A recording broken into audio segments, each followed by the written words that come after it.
എല്ലാവർക്കും നമ്മുടെ ഇന്നത്തെ ക്ലാസ്സിലേക്ക് സ്വാഗതം. ഇന്ന് നാം പഠിക്കാൻ പോകുന്നത് അൺചേഞ്ചിങ് ഡിഫറൻസ്. അൺചേഞ്ചിങ് ഡിഫറൻസ് എന്ന് പറയുന്നത് മാറാത്ത വ്യത്യാസം. നാം ഇതിനു മുമ്പ് കഴിഞ്ഞ ക്ലാസ്സിൽ എന്തായിട്ട് പഠിച്ചത്? അത് അൺചേഞ്ചിങ് സം ആയിരുന്നു അല്ലെ, അതായത് മാറാത്ത തുകയായിരുന്നു. അപ്പൊ മാറാത്ത തുക എന്ന് പറയുന്നത് നമുക്കറിയാം. ഇപ്പൊ ഉദാഹരണത്തിന് നോക്കിയാൽ ഇപ്പൊ രണ്ട് സംഖ്യകൾ തമ്മിൽ കൂട്ടുന്നു, 195 പ്ലസ് 65. ഓക്കെ, അപ്പൊ ഇത് തമ്മിൽ ആഡ് ചെയ്താൽ നമുക്ക് എത്ര കിട്ടും? 260 അല്ലെ, 260 കിട്ടും കൂട്ടി നോക്കിയാൽ. അപ്പൊ ഇതേ ഉത്തരം തന്നെ നമുക്ക് കിട്ടും. എങ്ങനെയാണെങ്കിൽ ഇതിനോടുകൂടി ഏത് സംഖ്യയാണോ കൂട്ടുന്നത് അതേ സംഖ്യ ഇതിൽ നിന്ന് കുറച്ചു കഴിഞ്ഞാൽ അല്ലെ, എന്നിട്ട് അവർ തമ്മിൽ കൂട്ടിക്കഴിഞ്ഞാൽ നമുക്ക് ഇതേ ഉത്തരം തന്നെ കിട്ടും അല്ലെ. ഉദാഹരണത്തിനൊക്കെ 195, അപ്പൊ ഇതിന്റെ കൂടെ ഞാൻ ഒരു 5 കൂട്ടിക്കഴിഞ്ഞാൽ എനിക്ക് എന്ത് കിട്ടി? 200 കിട്ടി അല്ലെ. അപ്പൊ 200 അല്ലെ. അപ്പൊ ഇതിന്റെ കൂടെ നമ്മൾ 5 കൂട്ടുന്നു.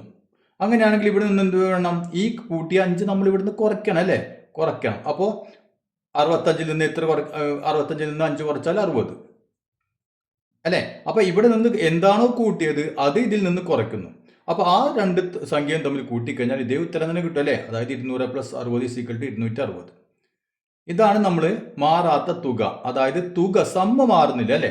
അപ്പൊ ഇതിന്റെ കൂടെ കൂട്ടുന്നത് അതേ സംഖ്യയിൽ നിന്ന് കുറയ്ക്കുക, എന്നിട്ട് നമ്മൾ ഇത് തമ്മിൽ കൂട്ടിക്കഴിഞ്ഞാൽ എന്ത് കിട്ടും? അതേ സംഖ്യ തന്നെയാണ് കിട്ടുക. ഇതാണ് നമ്മൾ കഴിഞ്ഞ ക്ലാസ്സിൽ പഠിച്ചത്. ഇനി ഇന്ന് പഠിക്കാൻ പോകുന്നത് എന്താണ്? മാറാത്ത വ്യത്യാസം. ഇപ്പൊ ഉദാഹരണത്തിന് രാജു. ഇപ്പൊ രാജു എന്ന് പറയുന്ന ഒരു കുട്ടി, രാജു. ഓക്കെ, രാജുവിന്റെ വയസ്സ് ഇപ്പൊ 11 ആണെന്ന് വിചാരിക്കാം. 11 വയസ്സാണ് രാജുവിന്. ഇനി രാജുവിന് ഒരു കുഞ്ഞി പെങ്ങളുണ്ട്, ചെറിയൊരു സിസ്റ്റർ ഉണ്ടെന്ന് വിചാരിക്കാം. അപ്പൊ രാജുവിന് സിസ്റ്ററിന് പെങ്ങൾ അല്ലെ, പെങ്ങൾക്ക് ഇപ്പൊ ഒരു 8 വയസ്സാണെന്ന് വിചാരിക്കാം. 8 വയസ്സുണ്ട്, മനസ്സിലല്ലോ. അപ്പൊ ഇപ്പൊ 11 വയസ്സ്, രാജുവിന്റെ സിസ്റ്ററിന് ഒരു 8 വയസ്സ്. അങ്ങനെയാണെങ്കിൽ ഒരു 4 കൊല്ലം കഴിഞ്ഞാൽ രാജുവിന് എത്ര വയസ്സായിരിക്കും ഉണ്ടാവുക? 4 കൊല്ലം കഴിഞ്ഞാൽ രാജുവിന്റെ വയസ്സ് നമുക്കറിയാം. 11ന്റെ കൂടെ എത്ര കൂട്ടണം?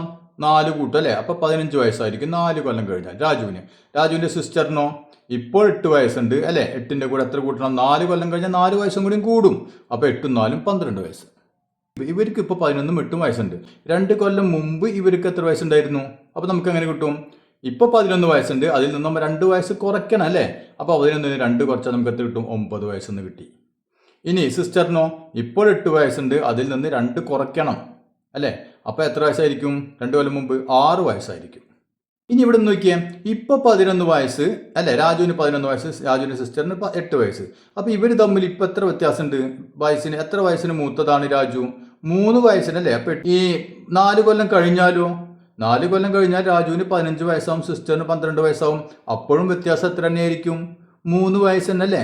അപ്പൊ ഇവിടെ നോക്കിയ വയസ്സ് മാറുന്നുണ്ട്, പക്ഷേ വ്യത്യാസം മാറുന്നില്ല അല്ലെ. വ്യത്യാസം ഇവിടെയും 3 വയസ്സ് വ്യത്യാസം, ഇവിടെയും 3 വയസ്സ് തന്നെ വ്യത്യാസം അല്ലെ. ഇനി നാം പറഞ്ഞു 2 കൊല്ലം മുമ്പത്തെ വയസ്സ് പറഞ്ഞു. അപ്പൊ 2 കൊല്ലം മുമ്പ് 9 വയസ്സായിരുന്നു, ഇവിടെ 6 വയസ്സായിരുന്നു. അപ്പോഴും വ്യത്യാസം എത്രയാണ് ഇവർ തമ്മിലുള്ള വ്യത്യാസം? അതും 3 വയസ്സ് തന്നെയാണ് വ്യത്യാസം അല്ലെ. 3 വയസ്സ് വ്യത്യാസമുണ്ട് അല്ലെ. പക്ഷെ ഇവിടെ നോക്കിയ വയസ്സുകൾ മാറി, 9ഉം 6ആയി. പക്ഷെ ഇവിടെ വ്യത്യാസം എന്താണ്? വ്യത്യാസത്തിൽ ഒരു മാറ്റവും ഇല്ല. വ്യത്യാസം എത്ര തന്നെയാണ്? 3 തന്നെയാണ് അല്ലെ. ഇവിടെ നോക്കിയേ, ഇപ്പൊ വയസ്സ് 11, സിസ്റ്റർ വയസ്സ് 8 അല്ലെ. ഇനി 4 കൊല്ലം കഴിഞ്ഞപ്പോൾ ഈ 11ന്റെ കൂടെ 4 കൂട്ടി അല്ലെ. അപ്പൊ 8ന്റെ കൂടെയും 4 കൂട്ടി അല്ലെ. അപ്പൊ ഇത് ഈ കൂട്ടി അതേ സംഖ്യ തന്നെ ഇവിടെയും കൂട്ടി. അപ്പൊ വ്യത്യാസത്തിന് മാറ്റമുണ്ടോ? വ്യത്യാസം എത്ര തന്നെയാണ്? 15 - 12 3 തന്നെ അല്ലെ. ഇനി ഇവിടെ നോക്കിയേ, 11 എന്നുള്ള എത്രയും മാറി? 2 കുറച്ചു അല്ലെ. 11ൽ നിന്ന് 2 കുറച്ചപ്പോൾ നമുക്ക് 9 കിട്ടി. അപ്പൊ ഇവിടെ എന്ത് ചെയ്തു? ഇവിടെയും 8ൽ നിന്ന് 2 കുറച്ചു. അപ്പൊ ഇവിടെ കൂട്ടിയപ്പോൾ ഇവിടെയും കൂട്ടി. ശ്രദ്ധിക്കുക, ഇതിന്റെ കൂടെ ഏതാണോ കൂട്ടിയത് അത് ഇതിന്റെ കൂടെയും കൂട്ടി അല്ലെ. ഇനി ഇതിൽ നിന്ന് ഏതാണോ കുറച്ചത് അതും ഇതിൽ നിന്ന് കുറച്ചു.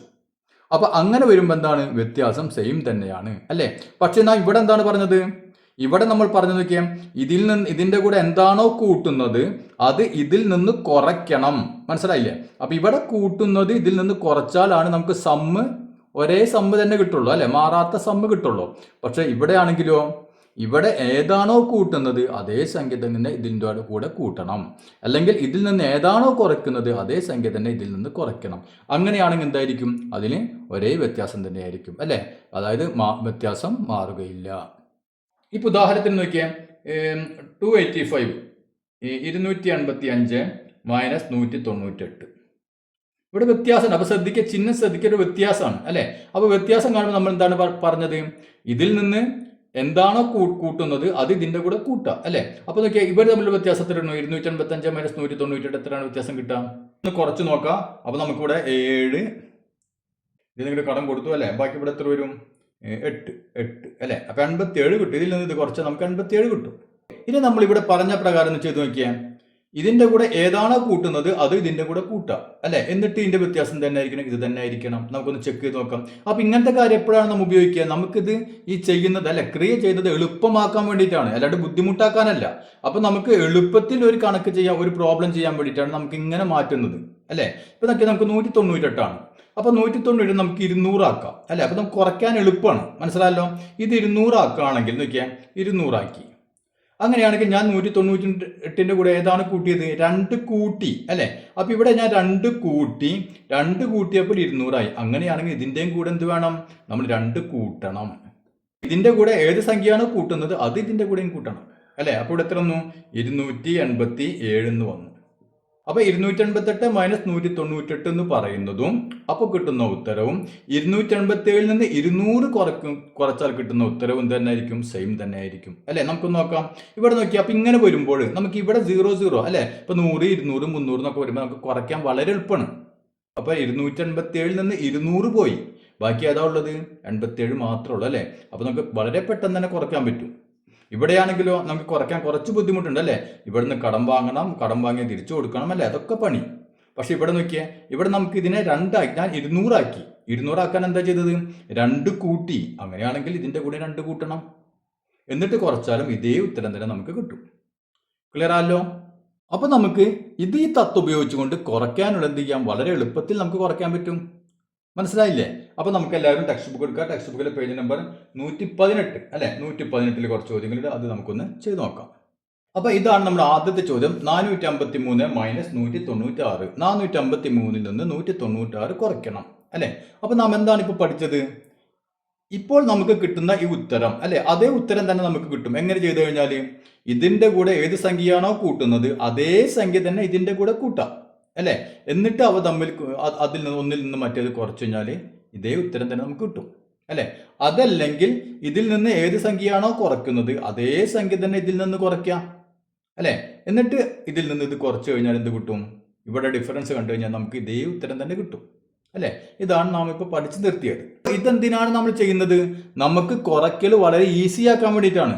നമുക്ക് വളരെ എളുപ്പത്തിൽ ചെയ്യാൻ പറ്റണം, മനസ്സിലായല്ലോ. അപ്പൊ അതേ രീതിയിലുള്ള സംഖ്യകളാണ് നമ്മൾ എടുക്കേണ്ടത്. അതായത് പരമാവധി 0 ഇപ്പൊ 100 200 300 ആ രീതിയിലുള്ള സംഖ്യകളിലേക്ക് നമ്മൾ എത്തിക്കണം. മനസ്സിലായില്ലേ. അല്ലാതെ നമുക്ക് 196 നമുക്ക് 197 ആക്കി, അല്ലെങ്കിൽ 198 ആക്കി. അതുകൊണ്ട് നമുക്ക് ഇത് എളുപ്പമാവോ, കുറയ്ക്കൽ എളുപ്പമാവില്ല. അപ്പൊ നമുക്ക് എളുപ്പമുള്ള ഒരു സംഖ്യയിലേക്ക് നമ്മൾ എന്ത് ചെയ്യാം, ഇതിനെ എത്തിക്കുക. ഓക്കെ. അപ്പൊ നമുക്ക് ചെയ്തു നോക്കാം. അപ്പൊ നമുക്ക് എളുപ്പം മനസ്സിലാവും. ഇവിടെ നോക്കിയാൽ 453 196 കുറയ്ക്കണം അല്ലെ. അപ്പൊ ഇതിൽ നിന്ന് 196 കുറയ്ക്കൽ കുറച്ച് ബുദ്ധിമുട്ടാണ്. അപ്പൊ നമുക്ക് അതിന് പകരം നമ്മൾ നേരത്തെ പറഞ്ഞ പോലെ 100 200 300 ഒക്കെ കുറയ്ക്കുകയാണെങ്കിൽ വളരെ എളുപ്പത്തിൽ നമുക്ക് ചെയ്യാൻ പറ്റും ഇല്ലേ. അപ്പൊ ഞാൻ എന്ത് ചെയ്യാണ്, ഈ 196 ഞാൻ 200 ആക്കാൻ പോകും. അപ്പൊ എങ്ങനെയാണ് 200 ആക്കുന്നത്, 196 200 ആക്കണമെങ്കിൽ അതിന്റെ കൂടെ 4 കൂട്ടേണ്ടി വരും അല്ലേ. അപ്പൊ 196 ഞാൻ 200 ആക്കുന്നു, ഇതിനെ ഞാൻ 200 ആക്കുന്നു. എങ്ങനെ 200 ആക്കി, ഇതിന്റെ കൂടെ ഒരു 4 കൂട്ടി അല്ലെ. അപ്പൊ ഇതിന്റെ കൂടെ ഒരു 4 കൂട്ടിയപ്പോൾ എനിക്ക് 200 കിട്ടി. അങ്ങനെയാണെങ്കിൽ ഞാൻ എന്ത് ചെയ്യണം, ഇവിടെ എന്താണോ നമ്മൾ കൂട്ടിയത് അത് തന്നെ ഇതിന്റെ കൂടെ കൂട്ടണം. അപ്പൊ നമ്മൾ ഇവിടെ എന്താണോ ചെയ്യുന്നത് അത് ഇവിടെ ചെയ്യണം. ഇവിടെ കൂട്ടുകയാണെങ്കിൽ ഇവിടെ കൂട്ടണം, ഇവിടെ കുറയ്ക്കുകയാണെങ്കിൽ ഇവിടെ കുറയ്ക്കണം. മനസ്സിലായല്ലോ. അപ്പൊ ഇവിടെ ഞാൻ 196 200 ആക്കി. അതായത് എനിക്ക് ചെയ്യാൻ എളുപ്പത്തിന് വേണ്ടി ഞാൻ 200 ആക്കി. അപ്പൊ എന്ത് വേണ്ടി വരും, 4 കൂട്ടേണ്ടി വരും. അങ്ങനെയാണെങ്കിൽ ഇവിടെ എന്ത് ചെയ്യണം, ഇവിടെയും 4 കൂട്ടണം, കുറയ്ക്കല്ല വേണ്ടത്, കൂട്ടണം. 453 കൂടെ 4 കൂട്ടിക്കഴിഞ്ഞാല് 457 അല്ലെ, മൈനസ്. അപ്പൊ 453 നിന്ന് 196 കുറയ്ക്കുന്നതും അപ്പോൾ കിട്ടുന്ന ഉത്തരവും 457 നിന്ന് 200 കുറച്ചാൽ കിട്ടുന്ന ഉത്തരവും എന്തായിരിക്കും, സെയിം ആയിരിക്കും അല്ലെ. എന്തുകൊണ്ടാണ്, ഒരേ സംഖ്യ തന്നെയാണ് ഇതിന്റെ കൂടെ കൂട്ടിയിട്ടുള്ളത് അല്ലെ, രണ്ടിന്റെയും കൂടെ കൂട്ടിയിട്ടുള്ളത്. അപ്പൊ എത്ര വരും, ഇനി നോക്കിയാൽ നമുക്ക് വളരെ എളുപ്പം ചെയ്യാലോ. 457 നിന്ന് 200 കുറയ്ക്കണം അല്ലെ. ഇവിടെ 400 ഉണ്ട്, ഇവിടെ 200 ഉള്ളൂ. അപ്പൊ 400 നിന്ന് 200 പോയി കഴിഞ്ഞാൽ ബാക്കി എത്ര ഉണ്ട്, 200 ഉള്ളൂ അല്ലെ. പിന്നെ ഇവിടെ 57 ഉണ്ട്, ഇവിടെ 0 ആണ് അല്ലേ? 57 നിന്ന് 0 പോയി കഴിഞ്ഞാൽ ബാക്കി എത്രയാണ്? 57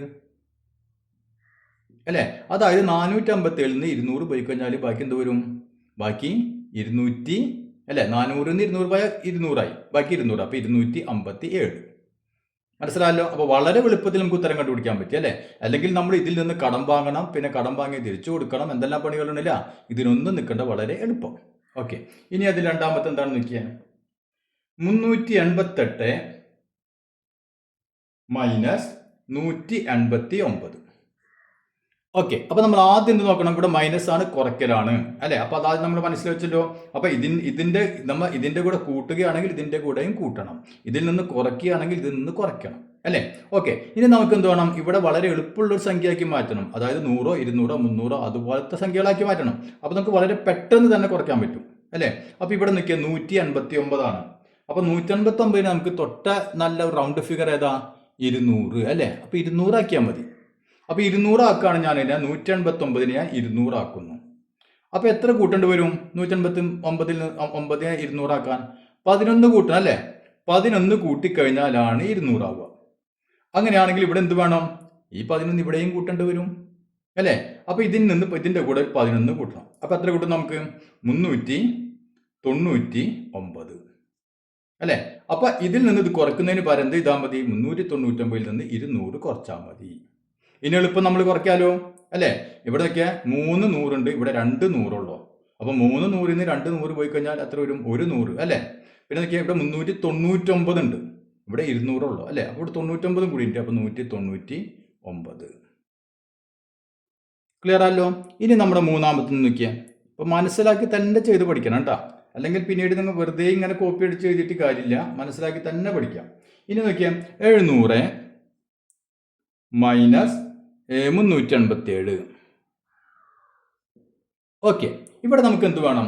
ഇവിടെയും നമുക്ക് നോക്കിയാൽ ഈ കുറയ്ക്കാനുള്ളത് അല്ലെ? കുറയ്ക്കാനുള്ള സംഖ്യ പരമാവധി ഒരു റൗണ്ട് ഫിഗർ ആക്കുക. അപ്പൊ 100, 200 ആ രൂപത്തിലാക്കുക, എന്നാലേ നമുക്ക് കുറയ്ക്കൽ എളുപ്പമാവുള്ളൂ. ഇവിടെ ഇപ്പൊ ഇത് റൗണ്ട് ഫിഗറിന് അല്ലേ? അതുകൊണ്ട് നമുക്ക് ഒരു കാര്യമില്ല. അപ്പൊ 700 നിന്ന് 387 കുറയ്ക്കണമെങ്കിൽ നമ്മൾ 0 കടം വാങ്ങണം, ഇപ്പുറത്തുനിന്ന് കടം വാങ്ങണം, ഇതൊക്കെ പണിയാം. അപ്പൊ ഇവിടെ നമുക്ക് എന്ത് വേണം? ഇവിടെ പരമാവധി 0 വരുന്ന രൂപത്തിലാക്കുക സംഖ്യകൾ. ക്ലിയർ ആണല്ലോ? ഓക്കെ, അപ്പൊ ഇവിടെ 387 നമുക്ക് തൊട്ടടുത്ത സംഖ്യ ഏതാ? റൗണ്ട് 00 വരുന്ന സംഖ്യ 400 ആണ് അല്ലെ? അപ്പൊ ഇവിടെ 400 ആക്കുന്നു. ഓക്കെ, അപ്പൊ 400 ആക്കാൻ എത്ര കൂട്ടേണ്ടി വരും? 387 അല്ലെ? 87 കൂടെ എത്ര കൂട്ടിയാലും 400 ആവാ? അല്ലെങ്കിൽ 387 കൂടെ എത്ര കൂട്ടിയാലും 400 ആവാ?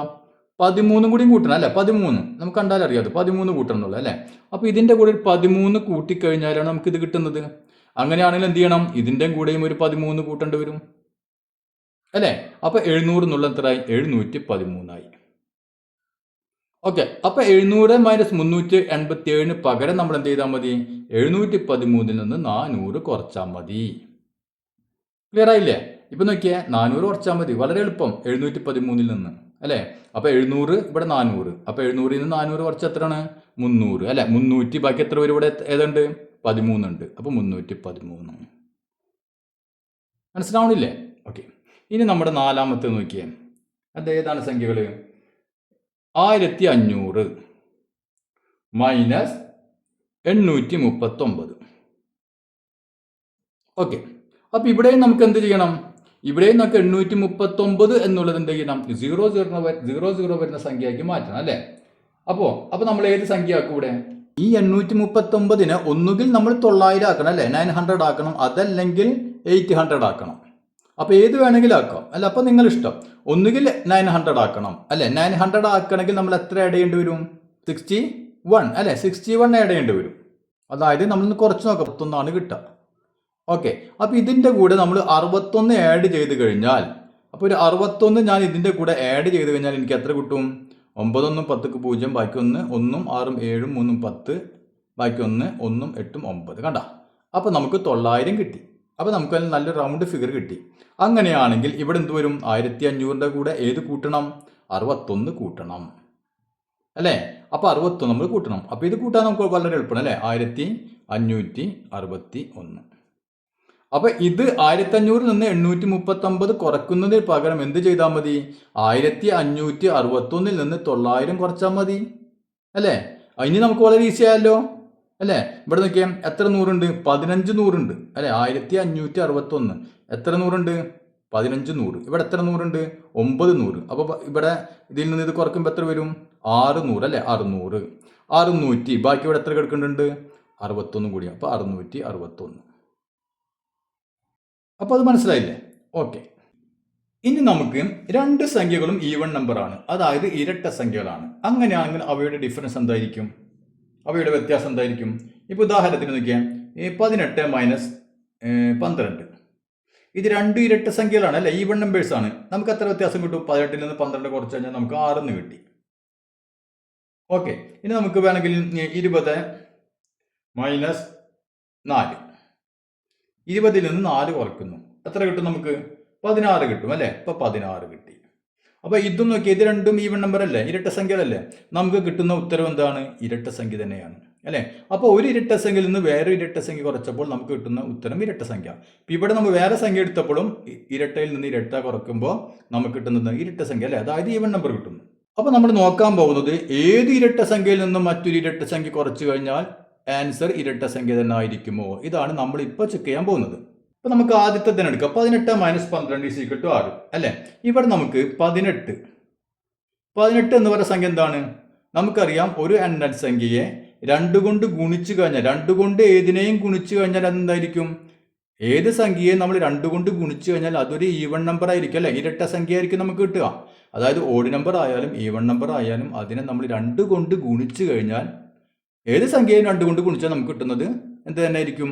ഒരു ഇരട്ട സംഖ്യ ആയിരിക്കും അല്ലേ? അപ്പൊ നമുക്ക് 18 നമുക്ക് എങ്ങനെ എഴുതാം? 18 നോക്കിയാൽ 2 × 9 അല്ലെ? 2 കൊണ്ട് 9നെ ഗുണിച്ചു കഴിഞ്ഞാൽ നമുക്ക് 18 കിട്ടും. ഓക്കെ ആണല്ലോ. ഇനി 12 എന്ന് പറഞ്ഞാലോ? 12 എന്ന് പറഞ്ഞാൽ 2 × 6 അല്ലെ? 6നെ 2 കൊണ്ട് ഗുണിച്ചാലാണ് നമുക്ക് 12 കിട്ടുക. അങ്ങനെയാണെങ്കിൽ ഇതിന് പകരം, അതായത് 18 മൈനസ് 12 അല്ലെ? അതിന് പകരം എനിക്ക് എന്ത് എഴുതിയാൽ മതി? 18ന് പകരം 2 × 9 ആണ് 18 അല്ലെ? 2 × 9 മൈനസ് 12ന് പകരം എന്ത് എഴുതാം? 2 × 6 എന്ന് എഴുതാം. കുഴപ്പമില്ലല്ലോ. 18ന് പകരം എന്ത് എഴുതി? 2 × 9, അത് 18 തന്നെയാണ് അല്ലേ? അപ്പൊ 2 × 9 എന്ന് എഴുതി. മൈനസ് ഇനി 12ന് പകരം ഞാൻ എന്ത് എഴുതി? 6 × 2 12 തന്നെയാണ് അല്ലേ? അപ്പൊ ഞാൻ ഇങ്ങനെ എഴുതി. അപ്പൊ നമ്മൾ 5ാം ക്ലാസ്സിൽ പഠിച്ചിട്ടുണ്ട്. അതായത് ഇപ്പൊ രണ്ട് സംഖ്യകൾ ഒരേ സംഖ്യ കൊണ്ട് തന്നെ ഗുണിച്ചിട്ട് കിട്ടുന്ന വ്യത്യാസവും ഈ സംഖ്യകളുടെ വ്യത്യാസത്തെ ഗുണിച്ചാലും എന്ത് തന്നെയായിരിക്കും? ഒരേ ഉത്തരം തന്നെ കിട്ടും അല്ലെ? മനസ്സിലായോ? മനസ്സിലായിട്ടില്ല അല്ലേ? അപ്പൊ നമുക്കൊന്നും കൂടി പറഞ്ഞുതരാം. നോക്കിയാൽ ഇപ്പൊ രണ്ട് സംഖ്യകൾ 8ഉം 5ഉം. ഓക്കെ. ഈ സംഖ്യകൾ ഞാൻ ഒരേ സംഖ്യ കൊണ്ട് തന്നെ ഗുണിക്കുന്നു. ഇപ്പൊ ഞാൻ 8നെ 2 കൊണ്ട് ഗുണിച്ചു അല്ലെ? അപ്പൊ 8നെ ഞാൻ 2 കൊണ്ട് ഗുണിച്ചു. അപ്പൊ എനിക്ക് എത്ര കിട്ടി? 8 × 2 16 കിട്ടി. ഇനി 5നെ 2 കൊണ്ട് ഗുണിക്കുന്നു. അപ്പൊ 5 × 2 എനിക്ക് എത്ര കിട്ടി? 10 കിട്ടി അല്ലെ? ഇനി ഈ 10ഉം ഈ 16ഉം 10ഉം തമ്മിലുള്ള വ്യത്യാസം എത്രയാണ്? 16 മൈനസ് 10 എത്രയാണ്? എനിക്ക് 6 കിട്ടി. ഓക്കെ. ഇതാണ് രണ്ട് സംഖ്യകളെ ഒരേ സംഖ്യ കൊണ്ട് തന്നെ ഗുണിച്ചു അല്ലെ? എന്നിട്ട് കിട്ടുന്ന ഈ വ്യത്യാസം നമ്മൾ നോക്കിയപ്പോൾ 6 കിട്ടി. ഇനി അതിന് പകരം ഈ രണ്ട് സംഖ്യകളുടെ വ്യത്യാസം, അതായത് 8ഉം 5ഉം ഇവ തമ്മിലുള്ള വ്യത്യാസം എത്രയാണ്? 8 മൈനസ് 5 എത്രയാണ്? 3 കിട്ടി അല്ലെ? ഈ വ്യത്യാസത്തെ നമ്മൾ ഈ 2 കൊണ്ട് ഗുണിച്ചു. അപ്പോഴും നമുക്ക് എത്ര കിട്ടി? 3 × 2 6 തന്നെ കിട്ടി. കണ്ട, ഇതാണ് ഞാനിവിടെ പറഞ്ഞത്. അതായത് ഇവിടെ നോക്കിയേ, 9നെയും 6നെയും ഒരേ സംഖ്യ കൊണ്ട് തന്നെ ഗുണിക്കുന്നു, 2 കൊണ്ട് തന്നെ ഗുണിക്കുന്നു, അതിന്റെ വ്യത്യാസം കാണുന്നു അല്ലെ? അതിന് പകരം നമുക്ക് എന്ത് ചെയ്താൽ മതി? 9ഉം 6ഉം തമ്മിലുള്ള വ്യത്യാസം കണ്ടിട്ട് അതിനെ 2 കൊണ്ട് ഗുണിച്ചാൽ മതി. അപ്പൊ 9ഉം 6ഉം തമ്മിലുള്ള വ്യത്യാസം 9 മൈനസ് 6 അല്ലെ? അത് കണ്ടിട്ട് അതിനെന്തുകൊണ്ട് ഗുണിച്ചാൽ മതി? 2 കൊണ്ട് ഗുണിച്ചാൽ മതി. അപ്പൊ ഈ കിട്ടുന്ന ഉത്തരം തന്നെയായിരിക്കും ഇപ്പോഴും നമുക്ക് കിട്ടുക.